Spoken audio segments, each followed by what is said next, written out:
బాధాకరం ఏంటంటే అండి, నిన్నటి రోజున మన ముఖ్యమంత్రి జగన్మోహన్ రెడ్డి గారి మీద దాడి చేయటం విచారిస్తూ ఉన్నాం.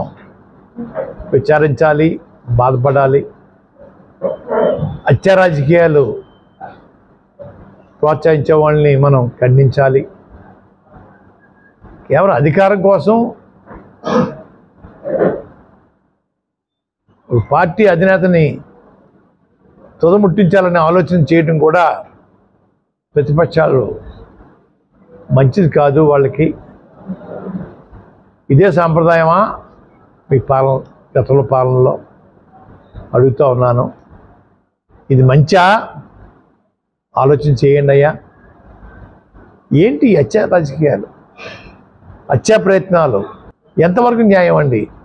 మనం ఎక్కడికి వెళ్తున్నాం అంటే ఒక మనిషి మీద ఒక మనిషి పోటీ చేయటం వరకు పద్ధతి, కానీ మన గెలుపు కోసం, రాజకీయ ఆకలి తీర్చుకోవడం కోసం ఎదురు మనిషిని తుదిమెప్పించాలనే ఆలోచన చాలా సిగ్గుచేటు, బాధాకరం అండి.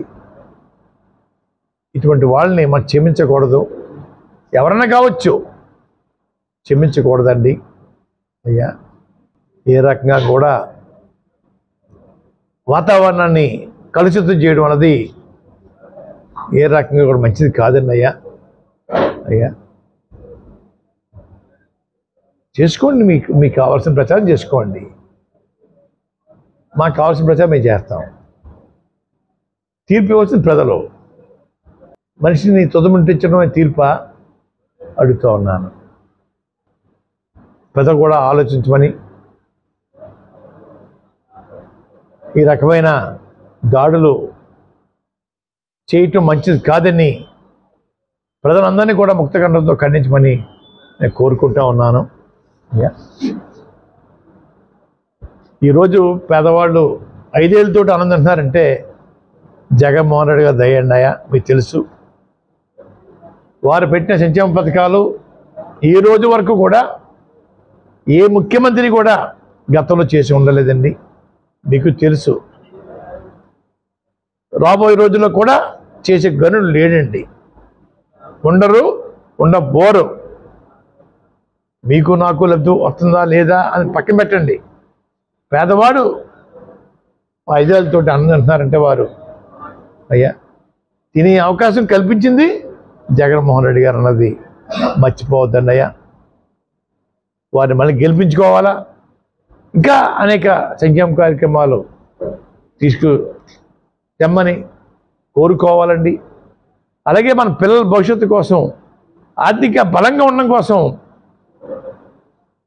ప్రతి గ్రామంలోనూ చిన్న చిన్న పరిశ్రమలు ఏర్పాటు చేసుకోవడం కోసం యువతని ముందుకు పంపించాలి. పెద్దలు రోడ్డు మీద, రాంకోల్లోనూ, తూల్ మీద కౌలు చెప్పుకోవడం కాదండి. వారికి కూడా బాధ్యత అప్పచెప్పడం కోసం మన వంతు మనం పెద్దలు వాళ్ళకి ప్రోత్సాహం ఇవ్వాలండి. చిన్న చిన్న పరిశ్రమలను పెద్ద వద్దు, ఒక 5 లక్షలు లేదా 10 లక్షలు, దానికి కావాల్సిన సబ్సిడీలు ఉంటే సబ్సిడీ, లేదు లోనే కావాలంటే ఆ లోన్ల విషయంలో ఎమ్మెల్యే గారు, ఎంపీ గారుతో పాటు నేను కూడా మీకు అండగా ఉంటానండి. ముఖ్యమంత్రి గారు పదే వెళ్ళి బ్యాంకులకు ఫోన్ చేయించి మన రుణాలు వచ్చి ఏర్పాటు చేస్తానండి. మనం ఒక ప్రత్యేకత సాధించుకోవాలండి. రాష్ట్రంలో 175 నియోజకవర్గాల్లోనూ ముఖ్యమంత్రి గారి దృష్టిలో పిఠాపురం నెంబర్ 1గా ఉండాలని కోరుకుంటున్నారు. వారు పులివెందులు కాదండి, పులివెందుల 2వ స్థానం, మొదటి స్థానం మన పిఠాపురం. ఎందుచేతంటే హీరో గారిని తరివేస్తే మళ్ళా జీవితంలో సినిమా నటులు రాజకీయాలకు రారండి. రాకుండా చేయవలసిన బాధ్యత ప్రజలందరి మీద ఉందండి. ఎంచేతంటే అండి, వీళ్ళు షూటింగ్ల కోసం ఎమ్మెల్యే పదవి కావాలంట అర్జెంటుగా. ప్రజలు సేవ చేయడం కోసం కాదండి పదవులు, వాళ్ళు షూటింగ్లోకి వెళ్ళడం కోసం ఎమ్మెల్యే పదవి కావాలా. మనం నాశనం అయిపోవాలా. మాకు కష్టం వస్తే ఎవరు చెప్పుకోవాలా? హైదరాబాద్ చెప్పుకోవాలండి, షూటింగ్లో బెంగళూరు నుండి చెప్పుకోవాలా, షూటింగ్లో లండన్లో నుండి చెప్పుకోవాలా? ఎక్కడ చెప్పుకోవాలి? మనం స్థానికంగా ఉన్న వాళ్ళని మనం ఎన్నుకుంటే మాకు అందుబాటులో ఉంటారండి అయ్యా. వారి చేత పలు కార్యక్రమాలు చేయించుకోవాలండి అయ్యా. ప్రజల్లో చైతన్యం విపరీతంగా వచ్చింది. నాయకుల కన్నా ప్రజలు చాలా తెలివైన వాళ్ళండి. మంచి చెడు తెలుసుకోగల శక్తివంతులు ప్రజలు ఈరోజు అయ్యారండి అయ్యా.